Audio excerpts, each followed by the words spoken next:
ஓம் தத்புருஷாய வித்மஹே மகாதேவாய தீமஹி தன்னோ ருத்ர பிரசோதயாத். நாம் இந்த பதிவில் பேர்ச்சி அடைய போகும் சுக்கிர பகவானால் உங்கள் வாழ்வில் ஏற்படக்கூடிய நற்பலன்கள் என்ன என்பதனையும், கெடுபலன்கள் ஏற்படுமாயின் அதன் தாக்கத்தை குறைக்க ராசிக்காரர்கள் செய்ய வேண்டிய பரிகாரம் என்ன, வழிபட வேண்டிய தெய்வம் யார் என்பதனை பற்றியும் விரிவாக காண்போம். இந்த சுக்கிர பெயர்ச்சியால் உங்கள் வாழ்வில் வளமும் நலமும் செல்வ செழிப்பும் பெற்று வாழ்வில் உயரிய நிலையை அடைய எல்லாம் வல்ல இறைவனை உளமாற வேண்டி விரும்பி கேட்டுக்கொள்கிறேன். நிகழும் ஸ்ரீ மங்களகரமான சோபகிருது ஆண்டு தமிழ் மாதம் மாசி 25ஆம் தேதி, ஆங்கில மாதம் மார்ச் 8ஆம் தேதி அன்று மகர ராசியில் இருந்து கும்பராசிக்கு இடப்பெயர்ச்சி அடைகிறார் சுக்கிர பகவான். ஏற்கனவே கும்பத்தில் அமர்ந்துள்ள சனியுடன் இணைகிறார் சுக்கிர பகவான். 30 ஆண்டுகளுக்கு பிறகு கும்பத்தில் சனி சுக்கிரன் கூட்டணி சேரப்போகிறது. அதே போல மார்ச் 15ஆம் தேதி செவ்வாய் பகவான் கும்பராசியில் இணைகின்றார். 75 ஆண்டுகளுக்கு பிறகு சனி பகவான், சுக்கிர பகவான், செவ்வாய் பகவான் ஒன்று சேர்கின்றனர். வெவ்வேறான குணாதிசயம் கொண்ட இவர்கள் உங்கள் வாழ்வில் பல மாற்றங்களை கொண்டு வரப்போகின்றனர். துலாம் ராசி அன்பர்களே, சுக்கிர பகவான் உங்கள் ராசிக்கு பூர்வ புண்ணிய ஸ்தானத்தில் இடப்பெயர்ச்சி அடைகிறார். வேலை இல்லாதவர்களுக்கு நல்ல சம்பளத்துடன் மனதிற்கு பிடித்த வேலை அமையும். வெளிநாடு சம்பந்தமான வேலை வாய்ப்புகளும் கிடைக்கும். எண்ணிய எண்ணங்கள் அனைத்தும் நிறைவேறும். காதலை வெளிப்படுத்த அருமையான காலகட்டம் இதுவாகும். இளம் நிற ஆடைகளை அணிவதனால் மனதளவில் நம்பிக்கையும் நிம்மதியும் அடையலாம். நிதானமாக செயல்பட இது உதவும். பண வரத்து திருப்தி தருவதாக இருக்கும். குடும்பத்தில் மகிழ்ச்சி நிலவும். வீட்டிற்கு தேவையான பொருட்களை வாங்கி மகிழ்வீர்கள். குழந்தைகளை மகிழ்விக்கும் வகையில் இன்ப சுற்றுலா அழைத்துச் செல்வீர்கள். பிடித்த பொருட்களை வாங்கி தருவீர்கள். எவ்வளவு பிரச்சனைகள் இருந்தாலும் அதனை போக்கி மன மகிழ்ச்சியை தருவார் சுக்கிர பகவான். கற்பனை வளம் அதிகரிக்கும். அழகு சார்ந்த விஷயங்களில் அதிகம் கவனம் செலுத்துவீர்கள். கணவன் மனைவிக்கு இடையே காதல் அதிகரிக்கும். அதிக அளவு அன்பை வெளிப்படுத்துவீர்கள். பிரிந்த கணவன் மனைவி காதலர்கள் உரிய பரிகாரத்தை செய்ய சிறந்த காலகட்டம் இதுவாகும். பிரிந்த உறவுகளை ஒன்று சேர்ப்பார் காதல் நாயகன் சுக்கிர பகவான். தொழில் வியாபாரத்தை பொறுத்தவரை அமோகமாக இருக்கும். எடுக்கும் முயற்சிகள் அனைத்தும் வெற்றி பெறும். லாபம் இரட்டிப்பாகும். ஏற்றுமதி இறக்குமதி சார்ந்த தொழில்கள் சிறப்பாக இருக்கும். பண வரத்து பல வகைகளில் இருந்து வரும். கடன் சுமை தீரும்.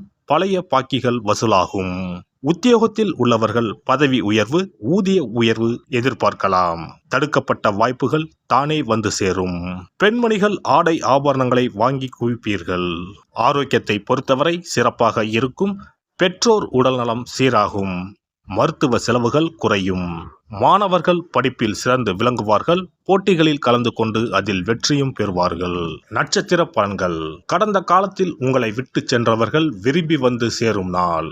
உறவு பலப்படும். தொலைபேசி தொடர்பு மூலமாக சிலர் புதிய தொழில் ஒப்பந்தங்களை ஏற்படுத்தி லாபம் தேடும் முயற்சியில் ஈடுபடலாம். குடும்பத்தில் மகிழ்ச்சிக்கு குறைவு இருக்காது. சுப நிகழ்ச்சிகள் இடம்பெறும். சுவாதி நட்சத்திரம். சில அத்தியாவசிய தேவைகளுக்கு செலவு செய்ய பணப்பற்றாக்குறையை சந்திக்கலாம். சனி சஞ்சாரத்தால் ஒரு பிரச்சனை முடிந்ததும் இன்னொரு பிரச்சனை உருவாகலாம். ஆனாலும் மகிழ்ச்சியாக இருப்பீர்கள். உங்கள் பிரச்சனைகள் எவ்வளவு இருந்தாலும் தோல்வியும் தோய்வும் இல்லாமல் சமாளித்து ஜெயிக்கலாம். விசாகம் 1, 2, 3ஆம் பாதங்கள். எடுத்த காரியங்களில் உடனே வெற்றி ஏற்படும். சில காரியங்களில் தாமதமாக வெற்றி ஏற்படும். உங்கள் விடாமுயற்சிதான் உங்களுக்கு வெற்றியை தேடித்தரும். பழகும் நண்பர்களை எடை போட முடியாது. வெளுத்தது எல்லாம் பால் என்று நம்பும் உங்கள் பெருந்தன்மையை கொஞ்சம் ஒதுக்கி வைக்கவும். சனி பகவானை சனிக்கிழமையில் நல்லெண்ணெய் தீபம் ஏற்றி வழிபடுவது கவலையை போக்கும். வீண் அலைச்சல் குறையும். வேலைப்பளு நீங்கும். ஒருவரின் ஜாதகத்தின்படி சுக்கிரன் சிறப்பாக அமைந்திருந்தால் பொருள் வசதிகள், திருமண வாழ்க்கை, ஆற்றல், அழகு மற்றும் காதல் விவகாரங்களில் இனிமை போன்றவை தரும். ரிஷபம் மற்றும் துலாம் ராசி அதிபதியான சுக்கிரன் மீன ராசியில் உச்சம் பெற்றும் கன்னி ராசியில் நீச்சமும் பெறுவார். சுக்கிர பகவான் மோசமான நிலையில் அமர்ந்திருந்தால் வாழ்க்கையில் பல சிக்கல்களை எதிர்கொள்ள வேண்டியிருக்கும். சில அமைப்புகள் வறுமைக்கு வழிவகுக்கும். மோசமாக அமைந்த சுக்கிரனால் திருமண வாழ்க்கையில் பிளவு ஏற்படலாம். குழந்தை பேற்றுக்கான திறன் குறையும். சுக்கிர வழிபாடும் மகாலட்சுமி ஆராதனையும் செய்து வர சொந்த வீடு அமைவது நிச்சயம். சுபிட்சம் கிடைப்பது உறுதி. மகாலட்சுமி தாயாரை வணங்கி வந்தால் சுக்கிர யோகம் கிடைக்கப் பெறலாம். இல்லத்தில் சுபிட்சம் நிறைந்திருக்கும். பணம் இல்லாமலே வங்கி முதலான கடனை கொண்டு வீடு கட்டும் யோகமும் பலருக்கு உண்டு. அதேபோல் பணம் காசுக்கு குறைவே இல்லை என்று இருப்பவர்களுக்கு சொந்தமாக ஒரு வீடு கட்ட ஆசை இருந்தாலும் யோகம் அமையாமல் தள்ளி போவதும் உண்டு. சொந்த வீடு எனும் யோகத்தை தந்தருள்பவர்தான் வாஸ்து பகவான். பொதுவாகவே கட்டிடக்காரன் என்று சுக்கிர பகவானை சொல்லுவார்கள். சுக்கிர யோகம் ஒருவருக்கு வந்துவிட்டால் சகல சம்பத்துக்களும் கிடைப்பதற்கான வழிவகைகள் அமைந்துவிடும். சுக போகங்களுக்கு அதிபதியாக திகழ்பவர் சுக்கிர பகவான். வெள்ளிக்கிழமைகளிலும் ஞாயிற்றுக்கிழமைகளிலும் நவகிரகத்தில் உள்ள சுக்கிர பகவானுக்கு தீபமேற்றி 9 முறை நவகிரகத்தை வலம் வந்து வேண்டி வந்தால் சுகபோக வாழ்க்கையை தந்தருள்வார் சுக்கிர பகவான். ஒருவருடைய ஜாதகத்தில் சுக்கிர பகவான் உச்சமாக இருந்தால் இந்திரலோகத்துக்கு இணையான மிக பிரம்மாண்டமான வீடு அமையும் என்பது ஐதீகம். சுக்கிர பகவானையும் மகாலட்சுமி தாயாரையும் உரிய ஸ்லோகங்கள் சொல்லி தொடர்ந்து வேண்டி வந்தால் வீடுமனை யோகம் நிச்சயம் அமையும் என்கிறது சாஸ்திரம். வெள்ளிக்கிழமை என்பதை சுக்கிர வாரம் என்று சொல்லுவார்கள். வெள்ளிக்கிழமைகளில் காலையும் மாலையும் விளக்கேற்றி சுக்கிர ஸ்லோகம் சொல்லியும் ஸ்ரீ மகாலட்சுமி சோஸ்திரம் பாராயணம் செய்தும் வர வேண்டும். ஸ்ரீ கனகதாரா சோஸ்திரம் பாராயணம் சொல்லியும் மகாலட்சுமி அஷ்டோத்திரம் சொல்லியும் வேண்டிக் கொள்ளலாம். அருகில் உள்ள ஆலயத்திற்கு சென்று நவக்கிரகத்தில் உள்ள சுக்கிர பகவானை மனதார வேண்டிக் கொண்டு 9 முறை சுற்றி வந்து பிரார்த்தனைகள் மேற்கொள்ள வேண்டும். அதேபோல் பெருமாள் கோவிலுக்கு சென்று மகாலட்சுமி தாயாருக்கு வெண்மை நிற மலர்கள் சார்த்தி லட்சுமி அஷ்டோத்திரம் கனகதாரா சோஸ்திரமும் ஜபித்து பிரார்த்தனைகளை தாயாரிடம் வைத்து வேண்டி வழிபட வேண்டும். வேண்டியதையெல்லாம் தருவார் தாயார். மகாலட்சுமி தாயாரை வணங்கி வந்தால் சுக்கிர யோகம் கிடைக்க பெறலாம். இல்லத்தில் சுபிட்சம் நிறைந்திருக்கும். புது வீடு பால் காய்ச்சும் யோகமும் உண்டாகும்.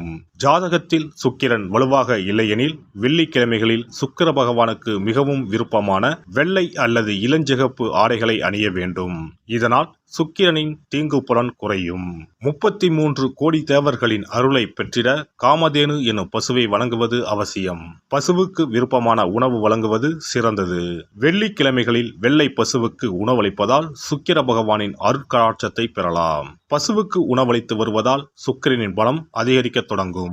இந்து சமயத்தின் மிக புனிதமானதாக தான தர்மம் பார்க்கப்படுகிறது. சுக்கிரனின் அருள் பெற வெள்ளிக்கிழமைகளில் கோவிலுக்கு சென்று வழிபட்டு வருவது நல்லது. உங்களால் முடிந்த அளவுக்கு தான தர்மங்கள், அன்னதானம், நன்கொடைகள் வழங்குவது மிக நல்லது. எல்லாம் வல்ல இறையருளால் நீங்களும் உங்கள் அன்பு குடும்பமும் உடல் நலம், நீலாயுள், நிறை செல்வம், உயர் புகழ், மெய்ஞானம் ஓங்கி வாழ்க வளமுடன். இந்த வீடியோ பதிவு உங்களுக்கு பிடித்திருந்தால் லைக் பண்ணுங்க, கமெண்ட் பண்ணுங்க, ஷேர் பண்ணுங்க. மறக்காம சப்ஸ்கிரைப் பண்ணுங்க. பக்கத்துல இருக்கிற பெல் பட்டனை கிளிக் பண்ணுங்க. நன்றி, வணக்கம். ஓம் நமச்சிவாய. சிவாய நம.